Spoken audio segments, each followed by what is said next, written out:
So welcome to SPS study point. आप सभी दोस्तों का आपके अपने यूट्यूब प्लेटफॉर्म पे एक बार फिर से बहुत बहुत स्वागत है। आज की इस वीडियो के माध्यम से BSc first year first semester chemistry का हम क्वेश्चन पेपर एनालिसिस करेंगे। ऐसे विद्यार्थी जो 2025-26 के अंतर्गत अपना एडमिशन लिए हैं और वो प्रीवियस ईयर क्वेश्चन पेपर का एनालिसिस कराना चाहते हैं कि किस प्रकार के पेपर हमारे एग्जाम में आएंगे, पेपर का पैटर्न क्या रहेगा, पेपर में कितने प्रश्न पूछे जाते हैं, कितने नंबर का पेपर कराया जाता है और किस पैटर्न पर पेपर होता है। ये सभी बातें जब स्टूडेंट एनईपी के अंतर्गत या आप ग्रेजुएशन में एडमिशन लेते हैं तो आप सबके मन में होता है। तो दोस्तों आपको बता दूं, आज की इस वीडियो के माध्यम से मैं आपके सभी डाउट क्लियर करूंगा। इसके पहले वाले लेक्चर में हमने केमिस्ट्री का सिलेबस डिस्कस किया था और सिलेबस जब हमने बताया था तो हमने आपसे कहा था कि हम केमिस्ट्री का क्वेश्चन पेपर जल्द ही डिस्कस करेंगे जिसमें आपके सभी डाउट क्लियर हो जाएंगे। हालांकि मैंने सिलेबस के अंतर्गत सारी चीजें कवर कर रखी हैं, तो आप लोग अगर सिलेबस का वीडियो नहीं देखे हैं तो सिलेबस का वीडियो प्लेलिस्ट में मिल जाएगा, आप जरूर देख लीजिएगा।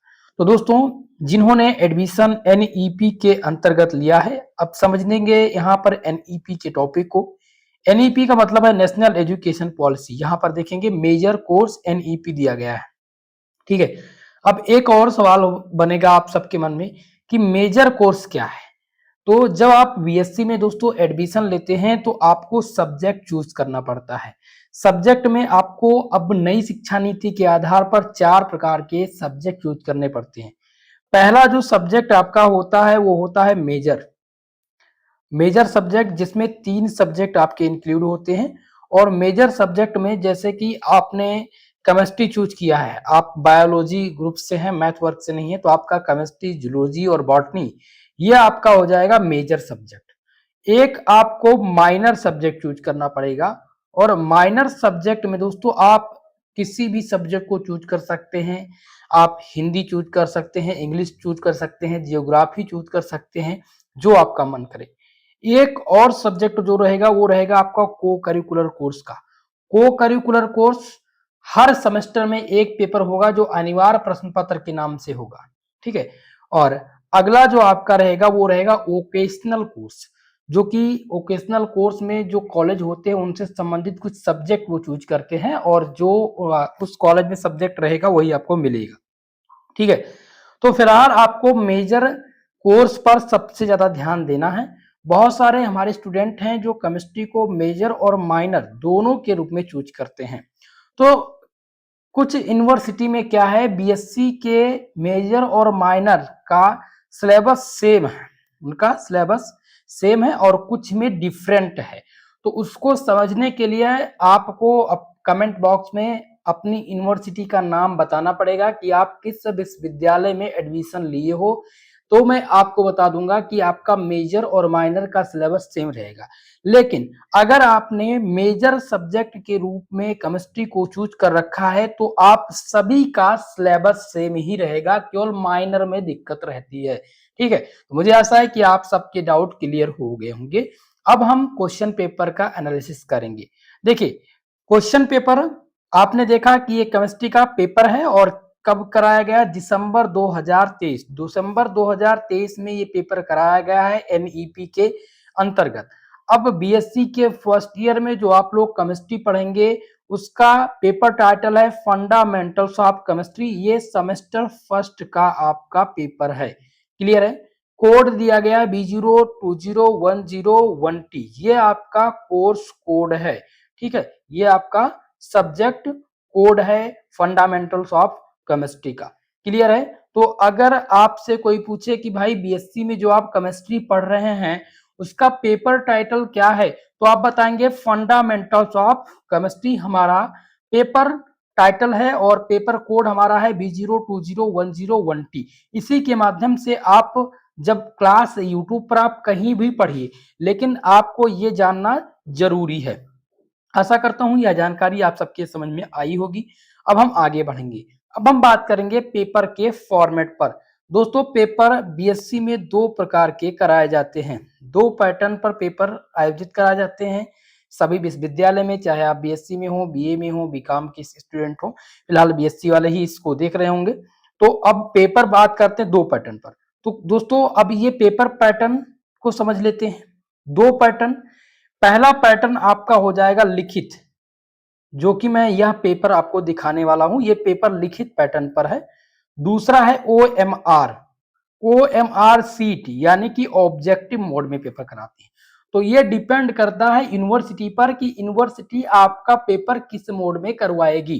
ठीक है, बहुत सारे विश्वविद्यालय हैं जहां पर पेपर दोनों मोड में होते हैं, बहुत सारे विश्वविद्यालय जहां पर एक ही मोड में पेपर कराया जाता है। तो इसका भी अगर आपको कंफर्मेशन चाहिए कि भाई क्लियर चाहिए कि मेरे विश्वविद्यालय का पेपर किस मोड में होगा, तो कमेंट बॉक्स में जाइएगा, कमेंट कर सकते हैं अपनी यूनिवर्सिटी का नाम, अपने विश्वविद्यालय का नाम बताइएगा, पूछिएगा, तो मैं आपको बता दूंगा आपका पेपर पैटर्न। क्लियर है? तो पेपर पैटर्न क्लियर हो गया। अब हम डिस्कस करेंगे कि पेपर का प्रारूप कैसा रहेगा। दोस्तों, अगर लिखित प्रकार का पेपर आएगा, जैसा कि ये पेपर है, तो लिखित पैटर्न में जो पेपर आते हैं वो 3 सेक्शन में बटे होते हैं।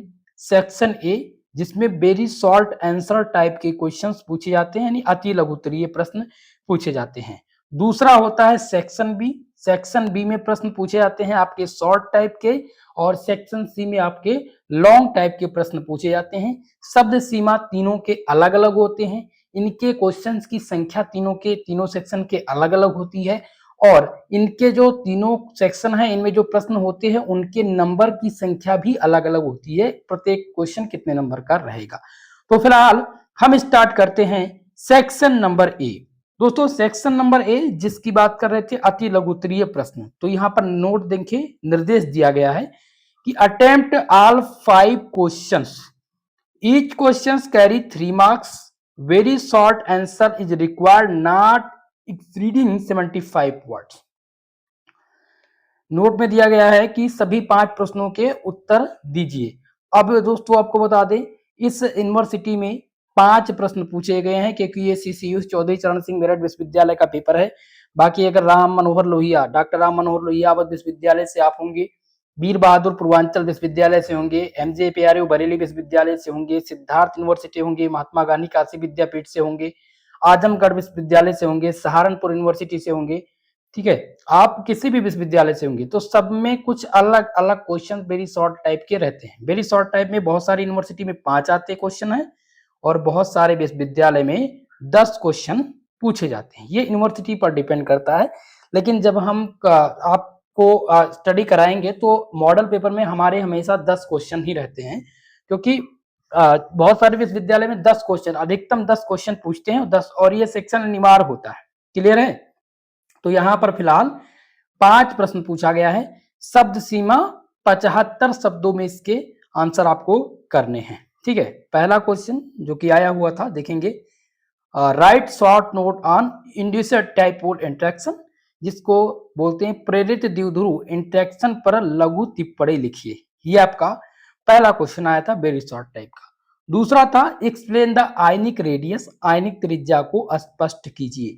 मेरे दोस्त, आयनिक त्रिज्या आप लोग पढ़ेंगे यूनिट नंबर 1 के अंतर्गत, और आयनिक रेडियस बहुत बार ये कॉमन क्वेश्चन रह चुका है, तो इस दूसरे क्वेश्चन को आप यहाँ पर नोट भी करते रहेंगे, क्योंकि अब पेपर का एनालिसिस कर रहे हैं, इसके साथ साथ आप इंपॉर्टेंट क्वेश्चन को भी जानते चलिए, रिपीटेड क्वेश्चन को भी जानते चलिए कि कौन कौन से पेपर में ज्यादातर रिपीट प्रश्न होते हैं। ठीक है, चले अगला देखेंगे। तीसरा है discuss the inclusion compound, inclusion compound की विवेचना कीजिए, यानी इंक्लूजन यौगिक की विवेचना कीजिए। अब आप 50 वर्ड तैयार करेंगे, आप कम से कम 50 वर्ड जरूर तैयार कीजिएगा। ठीक है, और इसी के साथ साथ दोस्तों आप सभी लोग वीडियो को लाइक शेयर जरूर कर दीजिएगा, अपने सभी दोस्तों के साथ शेयर कर दीजिएगा, और अगर हमारे यूट्यूब चैनल पर नए हैं तो चैनल को सब्सक्राइब कर लीजिए, और बगल में नोटिफिकेशन का आइकन होगा, नोटिफिकेशन जरूर ऑन करिए कि जब भी मैं क्लास अपलोड करूं तो आपको नोटिफिकेशन मिल जाए। ठीक है, अगला क्वेश्चन प्रश्न नंबर 4, चौथे क्वेश्चन को यहां पर हम समझेंगे। चौथा क्वेश्चन है explain the half headed arrow, अर्ध तीर जिसे बोलते हैं, हाफ हेडेड को अर्ध तीर बोला जाता है, तो अर्ध तीर शीर्ष चिन्ह को स्पष्ट कीजिए। ये क्वेश्चन न्यू क्वेश्चन अभी आया हुआ है। ठीक है, इस बार का न्यू क्वेश्चन, तो ये ज्यादातर रिपीट नहीं होते हैं। अगला देखेंगे 5वां क्वेश्चन, जो कि है discuss output device. Output device क्या है, इसकी विवेचना कीजिए। तो ये आपके यूनिट नंबर 7 का प्रश्न है, और 7वां यूनिट है कंप्यूटर, बेसिक कंप्यूटर सिस्टम, जिसमें आप डॉस के बारे में पढ़ेंगे, कंप्यूटर के जो इनपुट डिवाइस हैं, आउटपुट डिवाइस हैं, window, DOS, Linux, ALU, CPU, इन सब के बारे में आपको पढ़ना रहेगा। ठीक है, तो ये 5 प्रश्न थे। अब हम बात करते हैं आपके सेक्शन नंबर बी की, और सेक्शन नंबर बी में जो प्रश्न आपके होंगे वो होंगे दोस्तों शॉर्ट आंसर टाइप क्वेश्चन, जिसे लघु उत्तरीय प्रश्न कहा जाता है। ठीक है, अब लघु उत्तरीय प्रश्न में देखेंगे क्या दिया गया है निर्देश। निर्देश दिया गया है कि निम्नलिखित 3 प्रश्नों में से किन्हीं 2 प्रश्नों के उत्तर दीजिए और प्रत्येक प्रश्न 7.5 अंकों का है। अधिकतम 200 शब्दों में लघु उत्तर अपेक्षित है। दोस्तों यहाँ पर सेक्शन नंबर बी से 2 प्रश्न आपको हल करने हैं। ठीक है, बहुत सारे विश्वविद्यालय में, अधिकतम विश्वविद्यालय में 4 प्रश्न आपको मिलेंगे, यहाँ पर 2 प्रश्न करने हैं, और जब 4 प्रश्न पूछे जाएंगे तो आपको 10 नंबर का प्रत्येक क्वेश्चन मिलेगा। यहाँ पर 2 प्रश्न पूछे गए हैं तो आपको यहाँ पर 7.5 नंबर का ये प्रश्न है।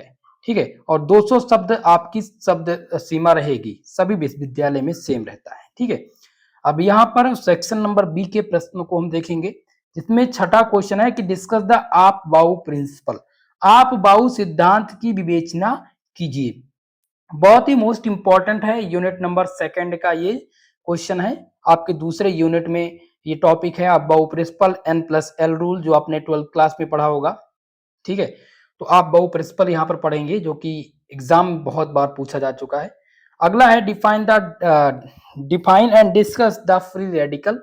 फ्री रेडिकल जिसे मुक्त मूलक बोलते हैं, तो मुक्त मूलक को परिभाषित करते हुए इसकी विवेचना कीजिए। दोस्तों फ्री रेडिकल्स आपके यूनिट नंबर 3 का ये क्वेश्चन है। ठीक है, माफ कीजिएगा, unit number 4 reciprocation of basic chemistry. ठीक है, ये 7वां जो क्वेश्चन है ये आपके चौथे यूनिट का क्वेश्चन है, फ्री रेडिकल, जो कि ज्यादातर एग्जाम में पूछे जा चुके हैं। अगला देखेंगे नेक्स्ट क्वेश्चन, और नेक्स्ट क्वेश्चन है प्रश्न नंबर 8, 8वां क्वेश्चन, जो कि है explain the RS system of nomenclature. नामकरण की आरएस सिस्टम को स्पष्ट कीजिए। दोस्तों बहुत ही महत्वपूर्ण क्वेश्चन है, और यह क्वेश्चन आया हुआ है आपके यूनिट नंबर 6 स्टीरियो केमिस्ट्री से। बहुत ज्यादा कॉमन क्वेश्चन रहता है, वहां से सिस्टम नॉमेनक्लेचर पूछा जाता है। कभी कभी डीएल पूछ लिया जाता है, लेकिन आरएस सबसे ज्यादा कॉमन है। आप आगे जब मैं आपको कोर्स पढ़ाऊंगा तो ये चीजें क्लियर होंगी। ठीक है, तो हमने सेक्शन नंबर बी के क्वेश्चन को भी देख लिया। अब आता है आपका तीसरा सेक्शन, जो कि है section number C, detailed answer type question, जिसे लॉन्ग आंसर टाइप क्वेश्चन बोलते हैं, या विस्तृत उत्तरीय प्रश्न कहा जाता है। अब इसके जो निर्देश होते हैं इस सेक्शन के, उसको हमें पढ़ना पड़ेगा। निर्देश है कि निम्नलिखित 5 प्रश्नों में से किन्हीं 3 प्रश्नों के उत्तर देने हैं। यहां पर आपको 3 प्रश्न के उत्तर देने होंगे। प्रत्येक अंक जो होगा वो 15 नंबर का, यानी कि प्रत्येक जो प्रश्न है वो 15 अंक का है। तो विस्तृत उत्तर अपेक्षित है, यानी कि इसकी जो शब्द सीमा है वो 500 शब्द है। 500 शब्दों में प्रत्येक क्वेश्चन का आंसर करना रहेगा। ठीक है, और 15 नंबर आपको मिलेंगे इस प्रश्न के। ठीक है, चलिए अब 9 नंबर क्वेश्चन यहाँ पर है, ये लॉन्ग टाइप का 9 नंबर प्रश्न है। Define and discuss hydrogen bonding in detail. Hydrogen बंध को परिभाषित करते हुए इसकी विस्तार से विवेचना कीजिए। दोस्तों ये आपका यूनिट नंबर फर्स्ट जो है simple bonding theories of molecule, उसमें आपको मिलेगा रिजोनेंस और हाइड्रोजन बॉन्डिंग। तो हाइड्रोजन बॉन्ड होते क्या है, हाइड्रोजन बॉन्ड के टाइप्स क्या है, इनके प्रकार क्या है, ये आप पढ़ेंगे। और ये हमेशा लॉन्ग सेक्शन में प्रश्न पूछा जाता है। 15 नंबर आपका पक्का हो जाएगा अगर आपने हाइड्रोजन बॉन्डिंग का टॉपिक तैयार कर लिया है तो। क्लियर है, चलिए अगला क्वेश्चन देखेंगे, प्रश्न नंबर 10, और 10 नंबर क्वेश्चन है कि discuss the valence shell electron pair repulsion theory in detail. संयोजकता कक्षा इलेक्ट्रॉन युग्म प्रतिकर्षण सिद्धांत की विस्तार से विवेचना कीजिए। आपको बता दें दोस्तों, VSEPR theory, balance shell electron pair repulsion theory, ये थ्योरी बार बार एग्जाम में आती है और लॉन्ग सेक्शन में फिक्स होता है। तो अगर भाई आपको 15 नंबर चाहिए, ठीक है, तो आप लोग वेस्पर थ्योरी को तैयार कर लीजिएगा। ये वेस्पर थ्योरी बहुत ही मोस्ट इंपॉर्टेंट क्वेश्चन है। और इसी के साथ साथ आप एक क्वेश्चन और नोट कर लीजिएगा, बैलेंस बॉन्ड थ्योरी। ये 2 थ्योरी बार बार एग्जाम में पूछी जाती रहती है। चलिए अगला देखते हैं क्वेश्चन नंबर 11 और 11 नंबर क्वेश्चन है define and discuss the optical isomerism in detail. प्रकाशीय समरूपता को परिभाषित करते हुए इसकी विस्तार पूर्वक विवेचना कीजिए। आपको बता दें दोस्तों, ये जो क्वेश्चन है ऑप्टिकल आइसोमेरिज्म, ये स्टीरियो केमिस्ट्री का टॉपिक है, यानी कि आपके यूनिट नंबर 6 का टॉपिक है, जो कि खूब पूछा जाता है। तो इसलिए आपका ये 11वां जो है क्वेश्चन भी इंपॉर्टेंट है और टॉपिक भी इंपॉर्टेंट है। अगला देखेंगे प्रश्न नंबर 12 और इसमें है discuss the internet application in detail. Question है इंटरनेट की उपयोगिताओं को विस्तार पूर्वक विवेचना कीजिए। अरे दोस्तों आप समझिएगा, जो ये दिया गया है इंटरनेट की उपयोगिताओं को विस्तार पूर्वक समझिए। तो इंटरनेट आया है, लेकिन इंटरनेट इस बार पेपर में आएगा नहीं। ये आपके बेसिक कंप्यूटर सिस्टम का यानी यूनिट नंबर 7 का क्वेश्चन है, जहां से बना है। और उसमें आपको पढ़ना पड़ेगा कंप्यूटर प्रोग्रामिंग लैंग्वेज, कंप्यूटर की भाषाओं के बारे में, जो जहां से ज्यादातर प्रश्न पूछे जाते हैं। ठीक है, अगला क्वेश्चन है प्रश्न नंबर 13 और यह है explain the permutation and combination in detail. Permutation और कॉम्बिनेशन को विस्तार पूर्वक समझाइए। दोस्तों ये आपका लास्ट यूनिट जो कि है unit number 8 mathematical concept for chemistry, वहां से क्वेश्चन आया हुआ है, जो कि कॉमन क्वेश्चन है। कभी कभी वहां से भी प्रश्न पूछ लिए जाते हैं। तो आपको परमुटेशन और कॉम्बिनेशन के बारे में बताना है। कभी कभी लॉगरिथम से प्रश्न बनता है। तो दोस्तों आज हमने डिटेल्ड आपका जो पेपर था उसका एनालिसिस कर दिया है। एक एक बारीकी से हमने एक एक चीजों को समझाने का आप लोगों को प्रयास किया है कि आप सबके मन में कोई भी डाउट ना रह जाए, आप क्लियरली सभी चीजों को समझ पाए और अपने सिलेबस को अच्छे से पढ़ सकें। जब आप दोस्तों सभी बारीकी चीजों को पता होता है, जैसे आपने बीएससी में एडमिशन लिया, आपने सिलेबस देखा, सिलेबस बहुत ये है, आपने देखा बहुत सारी चीजें सिलेबस देखते समय नहीं समझ में आती, इसीलिए मैंने पहले पेपर आपको डिस्कस करा दिया। क्लास स्टार्ट करने से पहले पेपर का एनालिसिस करवा दिया, ताकि जब पेपर आप देखेंगे तो आपके मन में पेपर का पूरा फॉर्मेट याद हो जाएगा। पेपर देखते समय आपको इंपॉर्टेंट क्वेश्चन भी पता चल जाएगा और इंपॉर्टेंट टॉपिक का भी पता चल जाएगा कि जो सिलेबस हमने देखा है क्या वो सिलेबस हमारे इस पेपर से मिलता है या नहीं। तो लगभग सारी चीजें हमने आज के इस क्वेश्चन पेपर के माध्यम से आप लोगों को बता दी है। फिर भी अगर आपको कोई डाउट है तो हमारा कॉन्टेक्ट नंबर है 9984947535। इस पर आप लोग कॉल करने का बिल्कुल भी प्रयास मत कीजिएगा, केवल व्हाट्सएप करेंगे। जल्द से जल्द आपको आपके सभी प्रश्नों के उत्तर मिल जाएंगे। यह कमेंट दिया गया है, आप कमेंट में जो कुछ भी पूछना चाहें दोस्तों वो आप पूछ सकते हैं और जल्द से जल्द आपको आंसर भी मिल जाया करेगा। बस आप सबसे मैं यही निवेदन करूंगा कि इस वीडियो को अपने सभी साथियों के साथ शेयर कीजिएगा। दूसरी बात, अगर हमारे इस यूट्यूब प्लेटफॉर्म पे नए हैं तो आप सबको अगर बीएससी में अच्छा मार्क्स लाना है, बीएससी में आपको परसेंटेज अच्छी बनानी है, परसेंटेज के साथ साथ नॉलेज अच्छा लेना है, तो आपके लिए बेस्ट चैनल है। यहाँ पर आपको मैं डिटेल में सभी चीजें समझाऊंगा। ठीक है, तो चैनल को सब्सक्राइब जरूर कर लीजिएगा और पीडीएफ नोट्स भी मिलेगा, इसका मैं पीडीएफ डाल दूंगा। आप जो है डिस्क्रिप्शन चेक कर लीजिएगा, जिसमें लिंक दिया होगा पीडीएफ का, वहां से आप पीडीएफ को प्राप्त कर सकते हैं। ठीक है दोस्तों, तो आज के लिए बस इतना ही, मिलते हैं किसी नेक्स्ट वीडियो में, तब तक के लिए जय हिंद जय भारत।